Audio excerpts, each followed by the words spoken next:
You're listening to the Play Therapy Parenting Podcast with Dr. Brenna Hicks. Hi, I'm Dr. Brenna Hicks, the Kid Counselor. This is the Play Therapy Parenting Podcast, where I give you insight, awareness, and enlightenment about your parenting and your relationship with your kids. In today's episode, we are continuing with Season 3, Parent Companion to CCPT.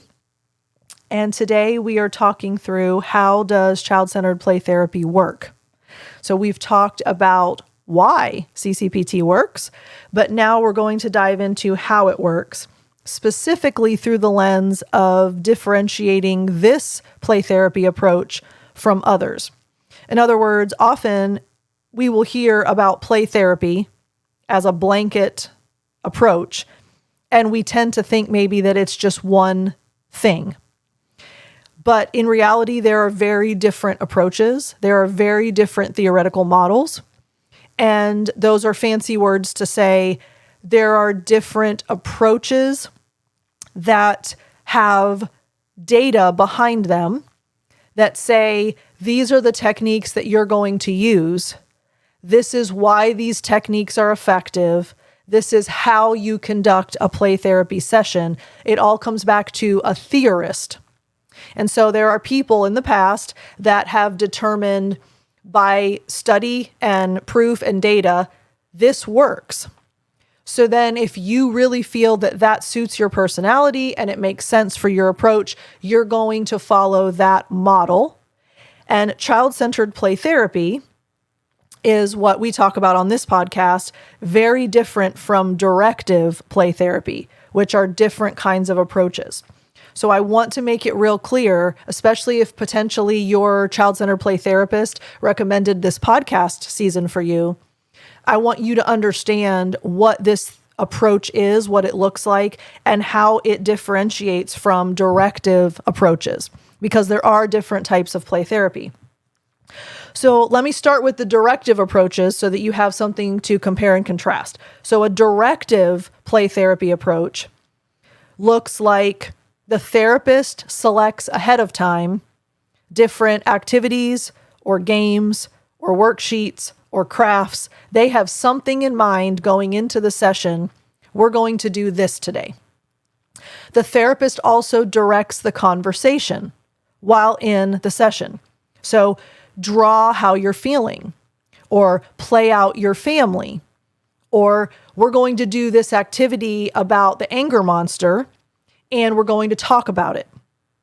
So essentially, a child comes into a directive play therapy session, and the therapist already has an agenda that structures the play session. And the focus of these directive approaches is on goals, meaning we're going to work on this thing. It's usually lessons that are trying to be imparted and skills that are taught by the therapist to the child. And from the outside looking in, directive play therapy looks structured because the child sits down and they work on something and there's discussion. So it looks like it's very structured and formulaic. It looks active, meaning from the outside looking in, oh, look at all the stuff that you're doing. You're talking and you're coloring and you're doing this activity and you're making this craft and you're doing this worksheet. So it has an active appearance to it, and it seems parent-friendly. It is parent-friendly. What I mean by that is parents almost always want, quote, something to be happening in session. And so if a parent looks in and sees that their kid is sitting at the table doing a worksheet, that's very parent-friendly. It's parent approved because, oh, good, you're actually doing something. All right, so that's what directive play therapy looks and feels like. Now we'll contrast what CCPT, child-centered play therapy, looks like. The child chooses what to do in the playroom. So there are selected toys, very intentionally selected. They all serve a purpose.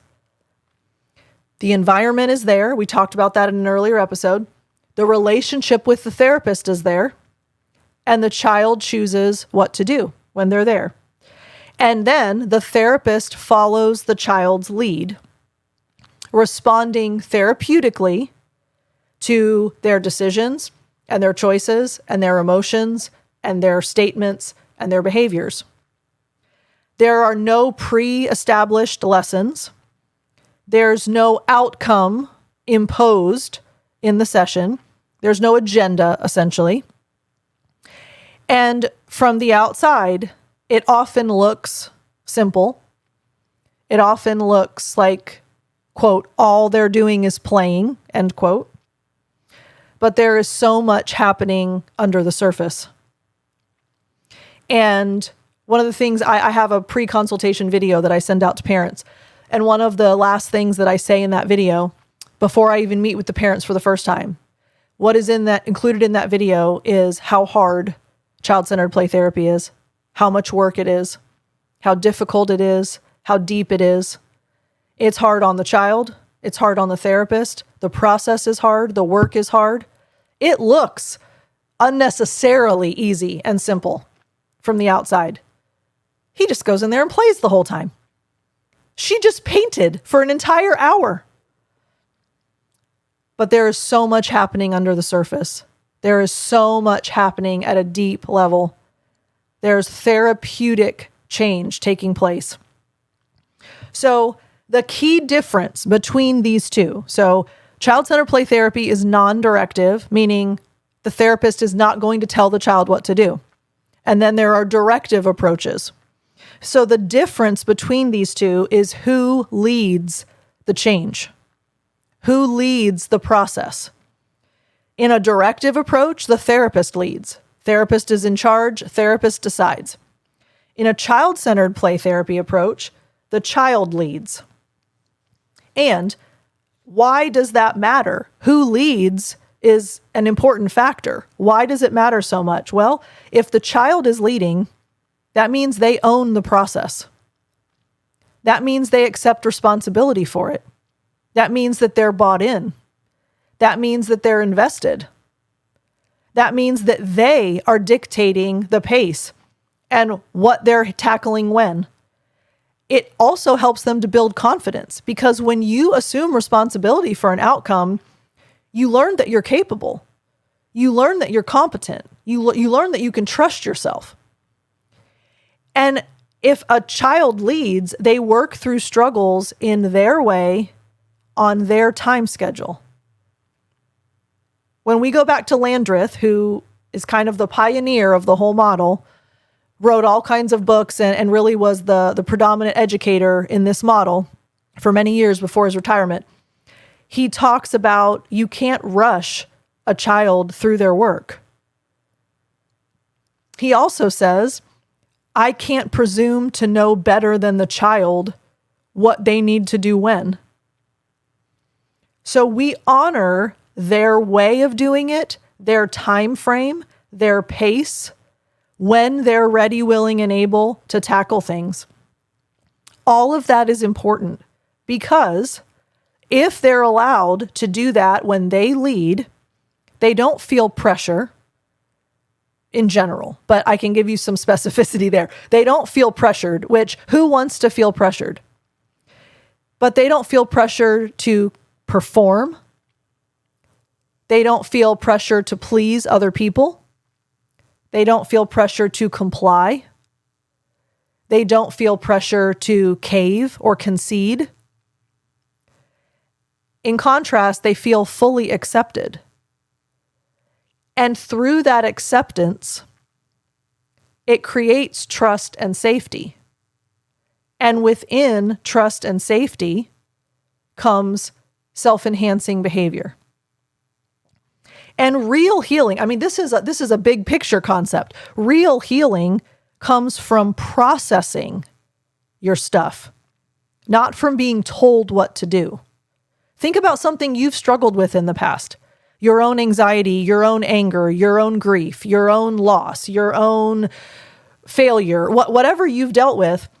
When you've finally healed from that, and when you've truly healed from that, it's because you processed it. You wrestled with it, you thought about it, you dealt with it. When you were ready, you faced it. When you weren't ready, you avoided it. You probably had someone that maybe gave you some wise words or came alongside you and helped or supported you or gave you things to think about, but you processed it. You weren't told, oh, just pick yourself up by your bootstraps, you'll be fine. I mean, you might have been told that, but that's not where healing came from. That's a very American concept, by the way. If you're an international listener, pick yourself up by your bootstraps basically means like when you fall down and when you get knocked over, you just have to get yourself back up, that kind of mentality. That's a very American rugged individualism kind of idea there. But we all can understand that. When you truly heal, it's because you've processed stuff. And it was your journey. It was your pace. You ever heard the phrase, you can't go around grief, you have to walk through it, and everyone grieves differently, and it takes everyone a different amount of time? That's the same thing with kids. They can't be told what to do to heal. They can be told what to do, and they are all day long, but that does not produce healing. And child-centered play therapy builds long-term growth.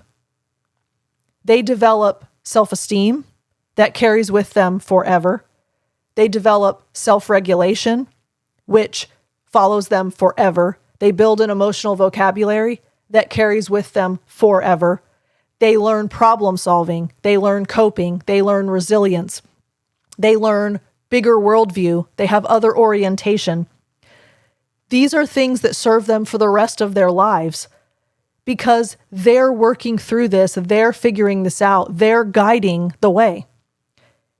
If you just tell a child what to do and you have them sit and do an activity, it's a short-term behavior fix. My phrase that I use all the time is it's putting a Band-Aid on a gaping wound. In that moment, yes, they talked about the anger monster and they colored that worksheet. 2 weeks from now, when someone jumps them in line on the playground, jumps in front of them. I guess both might make you mad, but hopefully kids aren't jumping each other on the playground. When a kid jumps in front of them in line, cuts them off, they're not waiting their turn, and it ticks them off. Understandably, how dare you? I've been waiting in line and you cannot cut in front of me. That is not fair. All the things that kids are going to react, appropriately so. Is that anger monster coloring activity going to really do anything in that moment when that kid has emotions through the roof? Is that going to somehow help that child calm down in that moment when all they want to do is hit that kid for cutting them in line? I'm sure not. They're not rational. They're not cognitive. They don't have abstract reasoning. Their emotions are going to take over. And when emotions take over, they're going to be mad and they're going to show it. CCPT, on the other hand, they learn self-regulation. They learn emotional vocabulary. They learn self-control. They learn to let things go. They learn other orientation. They learn empathy. These are long-term gains that they get. That's when growth takes place. It's not a short-term fix, ever. So from the outside, directive therapy might look more impressive. Wow, they did an activity about feelings today. But CCPT's strength is that it taps into the child's own pace, the child's own choices, the child's own readiness, and the child's ownership over the process. And that's what creates deep, lasting change.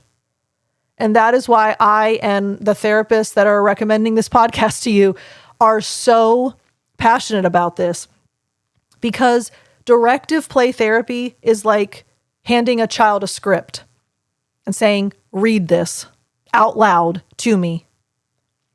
Child-centered play therapy gives kids the stage, the freedom, the relationship, the environment, the safety to tell their own story. And that's when growth happens. That's when you will see long-lasting, longitudinal change. And when they're 30 and 50 and 70, those things will still be present in their lives. And that's really what we want for our kids. My tagline for a really long time has been, my mission rather, a world full of happy kids who become happy adults.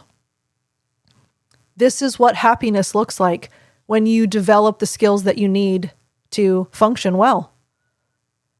That's what CCPT provides for kids. So I'm hopeful that encourages you. I'm hopeful that that helps you understand what this means, what this looks like, because we do need to understand how this works, especially if you're going to consider child-centered play therapy or you are in the active stages of child-centered play therapy.